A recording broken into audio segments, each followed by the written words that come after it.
Good morning students. हम कर रहे थे क्लास 10th का चैप्टर केमिकल कंपाउंड्स के बारे में डिस्कस।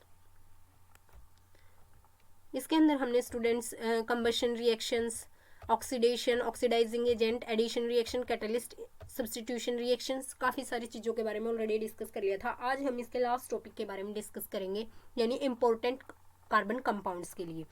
फर्स्ट है आपके पास इथेनॉल। जो इथेनॉल है इसका जनरल फॉर्मूला होता है C2H5OH। आप इसको क्या बोल सकते हैं? इथाइल अल्कोहल भी बोल सकते हैं। Next, physical properties. अगर मैं इसके कलर की बात करूँ तो ये कलरलेस होता है, टेस्टलेस होता है। 1 मिनट।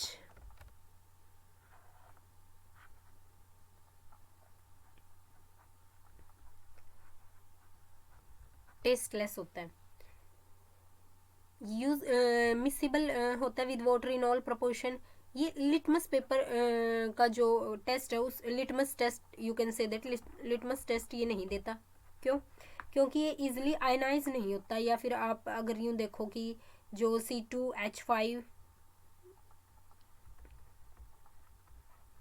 वो है और प्लस H पॉजिटिव है, ये क्या होता है? बहुत ही पुअर एसिड होता है, या फिर आप बोल सकते हैं वीक एसिड होता है।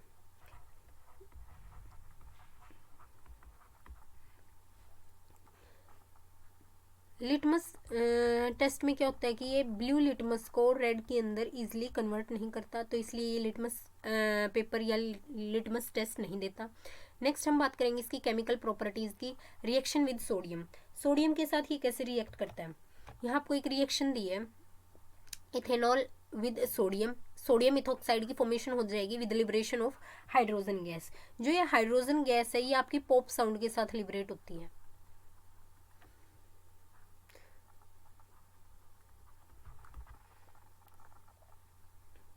क्योंकि ये एक एक्सोथर्मिक रिएक्शन है, एक्सोथर्मिक रिएक्शन है। इसके अंदर आपको बहुत अमाउंट में हीट प्लस लाइट का लिबरेशन मिलता है। पॉप साउंड यानी कैसे आप इस एक्सपेरिमेंट को कैरी आउट करोगे? आपने एक टेस्ट ट्यूब ली, उसके अंदर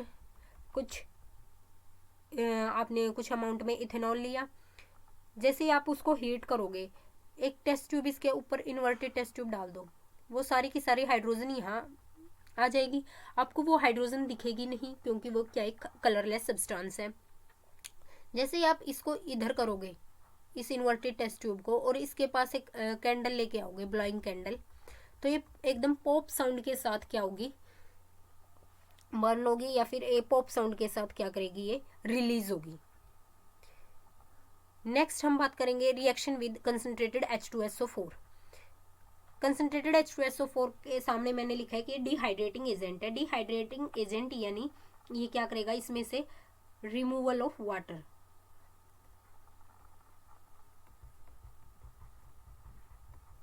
इसके अंदर से वाटर का इजीली रिमूवल हो जाएगा।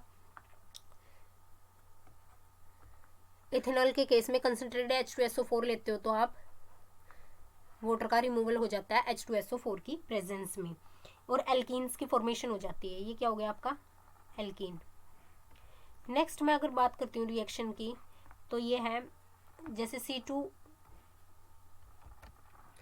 जिस टाइम आप ऑक्सीजन की प्रेजेंस में अल्कोहल को बर्न करोगे, क्योंकि मैंने बताया चूंकि एल्केन्स को आप कैसे यूज़ कर सकते हैं, एज ए फ्यूल यूज़ कर सकते हैं, और एक ये बिल्कुल क्लियर फ्लेम के साथ बर्न अप होगा।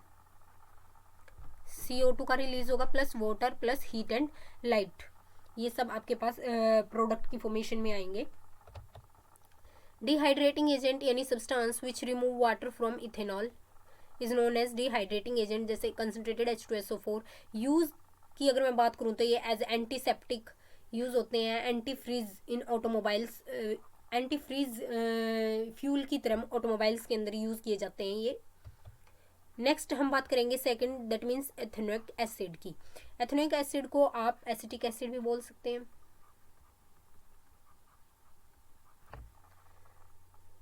या फिर ग्लेशियल एसिटिक एसिड भी बोल सकते हैं। ग्लेशियल एसिटिक एसिड क्यों?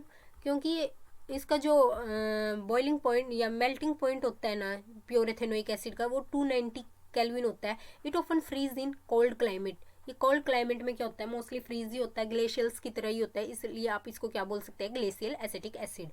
इसकी मैं फिजिकल प्रॉपर्टीज़ की बात करूँ, और हाँ की है, अगर आप 5 to 8% इथेनोइक एसिड को वाटर के अंदर डिजोल्व करते हो तो आपके पास किसकी फॉर्मेशन होती है, विनेगर की। विनेगर यानी सिरका। आपने विनेगर घरों में यूज़ किया होगा या देखा होगा घरों में, जैसे अचार वगैरह के लिए प्रिजर्वेटिव की तरह काम आता है ये प्रिजर्वेटिव। सिरके वाले प्याज, काफ़ी सारे नाम सुने होंगे। विनेगर को एज अ प्रिजर्वेटिव यूज़ किया जाता है। फिजिकल प्रॉपर्टी की मैं बात करूँ इथेनोइक एसिड की, तो ये क्या होता है, कलरलेस होता है, इसकी पंजेंट स्मेल होती है, मिसिबल होता है वाटर के साथ इन ऑल प्रोपोर्शन। ये लिटमस टेस्ट देता है इजीली। लिटमस टेस्ट, जो लिटमस पेपर होता है ना, उसको ब्लू टू रेड टर्न कर देता है। लिटमस टेस्ट इजीली देते हैं, क्यों, क्योंकि ये क्या एक वीक एसिड है। इजीली तो नहीं कह सकते, लेकिन लिटमस टेस्ट ये देता है। वीक एसिड है और ये कैसे आयनाइज होता है,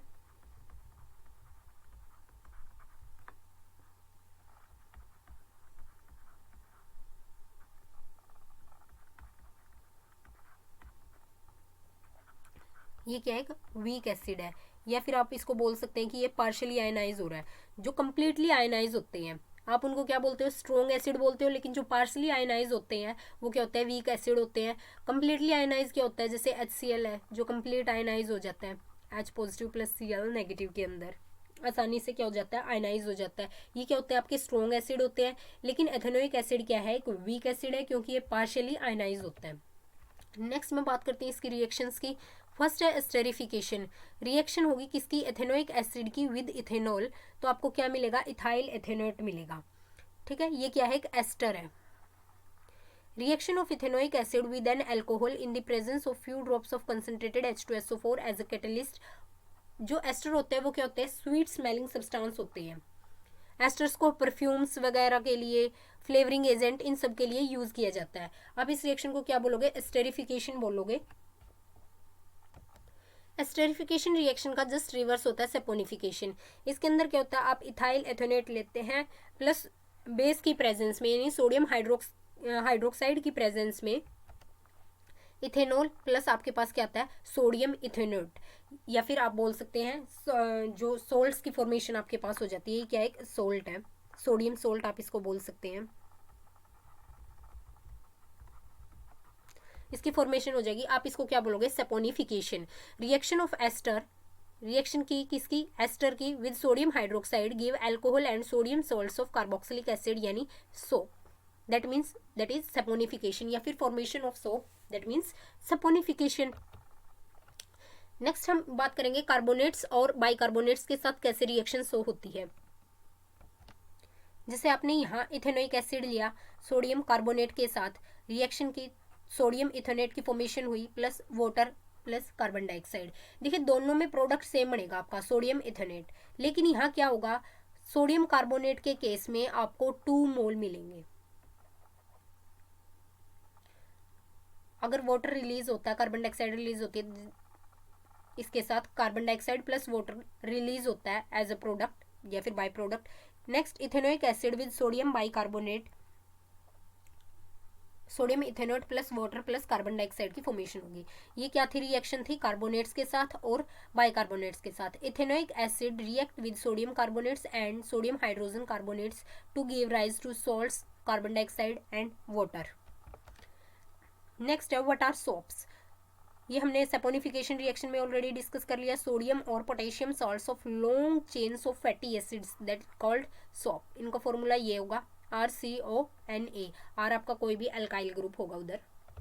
नेक्स्ट होगा डिटर्जेंट। डिटर्जेंट क्या होंगे, अमोनियम और सल्फोनेट्स के सॉल्ट्स होंगे, लॉन्ग चेन होगी फैटी एसिड्स की, दैट आर डिटर्जेंट। इनके अंदर क्या होती है, लॉन्ग चेन होती है फैटी एसिड्स की, बहुत सारे carbon, 11 C6H6 SO3Na। Next hard water, soft water, ये जस्ट आप कर लीजिए, लेकिन आई थिंक ये आपकी सिलेबस में नहीं है। जो वाटर होगा अगर वो लेदर की फॉर्मेशन कर रहा है तो दैट मीन्स वो सॉफ्ट वाटर होगा आपका। अगर वो लेदर की फॉर्मेशन नहीं कर रहा तो वो क्या होगा, आपका हार्ड वाटर होगा। Water that does not produce lather with soap, leather यानी झाग, readily is called hard water, and which produce leather with soap, that means soft water। Hardness of water is due to the presence of bicarbonates, chlorides और sulphates, इन सब की वजह से होती है। आज हमने इसके अंदर डिस्कस किया केमिकल प्रॉपर्टीज में सबसे पहले इथेनॉल के बारे में। इथेनॉल को आप इथाइल अल्कोहल भी बोल सकते हैं। क्या होता है? टेस्टलेस, कलरलेस सॉलिड होता है, सब्सटेंस होता है आपका, एक इनफ्लेमेबल लिक्विड होता है ये। लिटमस पेपर टेस्ट ये नहीं देता, रिएक्शन करता है सोडियम के साथ और सोडियम इथॉक्साइड की फॉर्मेशन हो जाती है with liberation of hydrogen gas. Next ये डिहाइड्रेटिंग एजेंट जो H2SO4 है उसके साथ रिएक्ट करता है और वो रिमूवल हो जाता है किसका? वाटर का, और एल्कीन्स की फॉर्मेशन हो जाती है। नेक्स्ट हमने ऑक्सीजन के साथ इसकी रिएक्शन की, ये क्लियर फ्लेम देता है with liberation of CO2 plus H2O with huge amount of heat and light. ये सारी क्या है? एक्सोथर्मिक रिएक्शन है। नेक्स्ट हमने बात की एथेनोइक एसिड की। एथेनोइक एसिड को आप एसिटिक एसिड या फिर ग्लेशियल एसिटिक एसिड भी बोल सकते हैं, क्योंकि ये इसका जो मेल्टिंग पॉइंट है वो 290 केल्विन है और ये कोल्ड क्लाइमेट में फ्रीज ही रहता है। कलरलेस पंजेंट स्मेल होती है इसकी।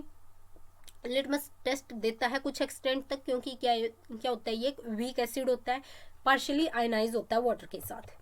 केमिकल प्रॉपर्टीज में एस्टरिफिकेशन देखा, यानी इथेनोइक एसिड को जिस टाइम आप इथेनॉल के साथ ट्रीट करोगे तो एस्टर की फॉर्मेशन होगी। एस्टर होते हैं आपके स्वीट स्मेलिंग सब्सटेंस, इनको आप परफ्यूम्स और डाइज में यूज करते हैं या फिर फ्लेवरिंग एजेंट्स में यूज करते हैं। Next saponification. Saponification is just reverse of esterification. इसके अंदर सोप की फॉर्मेशन हुई या फिर सोडियम सॉल्ट की फॉर्मेशन हुई, जिसको आप क्या बोलते हो? Saponification reaction. नेक्स्ट कार्बोनेट्स और बाइकार्बोनेट्स के साथ रिएक्शन हुई, सोप्स क्या होती हैं। यहाँ आपका chapter carbon and its compound complete होता है। Thank you and have a nice day students.